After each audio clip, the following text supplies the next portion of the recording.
আসসালামু আলাইকুম, hello everyone, কী অবস্থা সবার? আশা করি সকলে ভালো আছেন। আমরা আছি স্পেনের বার্সেলোনাতে।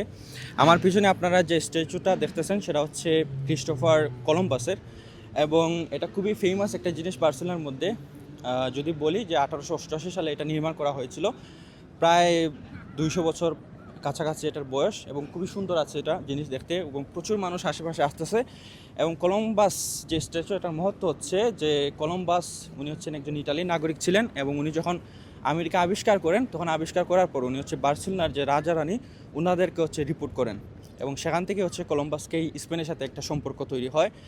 এবং কলম্বাসের যে ওইদিকে একটা চিহ্ন আছে এইদিকে ইশারা দিয়ে, এটার একটা বিশেষত্ব হচ্ছে কিছু কিছু মানুষ বলতেছে উনি সমুদ্র, এদিকে হচ্ছে সমুদ্র, এই সমুদ্রকে ইঙ্গিত করতেছেন। আবার কিছু কিছু মানুষ বলতেছে এইদিকে হচ্ছে আমেরিকা, এই আমেরিকাকে হচ্ছে উনি ইঙ্গিত করতেছেন। তো সব মিলিয়ে হচ্ছে স্ট্যাচু, কলম্বাসের স্ট্যাচুটা অনেক ফেমাস এবং অনেক সুন্দর।